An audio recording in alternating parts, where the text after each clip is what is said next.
Baik pemirsa TVR Parlemen, saat ini saya sudah berada di salah satu hotel di Jakarta Pusat, tempat berlangsungnya forum kedua dari Indonesia Pacific Parliamentary Partnership atau IPPP, dan untuk mengetahui lebih lanjut mengenai isu-isu apa saja sih yang didorong Indonesia di forum ini, mungkin termasuk juga di dalamnya mengenai peace and security, langsung saja saat ini saya sudah bersama dengan Bapak Putu Supatmarudana, Wakil Ketua BKSAP DPR RI, Fraksi Demokrat Dapil Bali. Jadi pertama tentu kita patut syukuri karena the second meeting of the Indonesian Pacific Parliamentary Partnership bisa terwujud.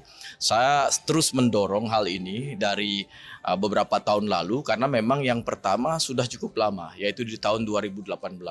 Kita dorong akhirnya setelah tahun ke-6 kita bisa selenggarakan bahkan di akhir masa jabatan yang 2019-2024 ini. Memang engagement dengan negara-negara Pasifik begitu penting. Yang kedua adalah pembangunan kerjasama ekonomi. Ekonomi yang inklusif, bagaimana masyarakat terlibat dan mendapatkan manfaat dari pembangunan kooperasi kerjasama pembangunan ini.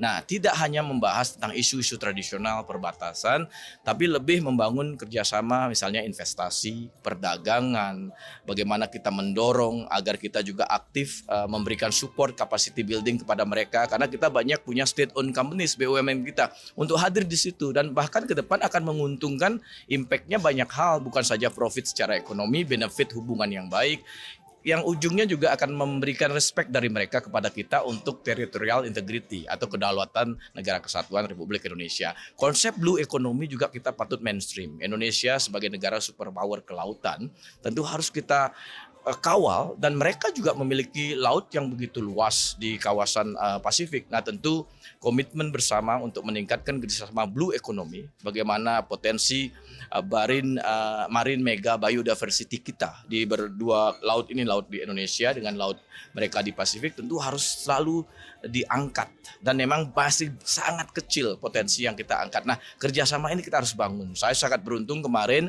sempat mengunjungi organisasi Ocean X, kapal Ocean Explorer, itu melihat bagaimana teknologi itu sudah mampu untuk memapping, memberikan data tentang laut kita. Nah, bahkan kita harus jangkau lebih luas lagi.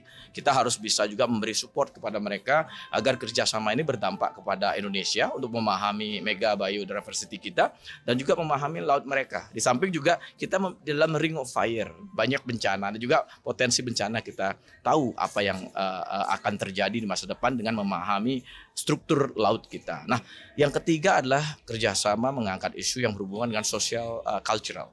Bagaimana hubungan pendidikan, hubungan people to people dalam pariwisata, hubungan budaya ditingkatkan. Karena kita kan kalau dilihat masih ada rumpun yang sama, Melanesian Spearhead Group MSG. Kita sama-sama menjadi rumpun dan kita bahkan MSG-nya terbesar di Indonesia dengan penduduk kita 280 juta, mungkin 20 atau 30%-nya keturunan MSG. Jadi artinya kita ingin memainstreaming agar mereka paham kita memberikan komitmen pembangunan dari parlemen, mendorong pemerintah agar pemerataan pembangunan di barat dan timur itu setara. Nah, dengan hubungan sosio-cultural, penghormatan kepada budaya, menghargai budaya, akhirnya ada respect. Dia kenal, maka dia sayang, istilahnya begitu. Nah, tiga hal ini menjadi komitmen substansi utama.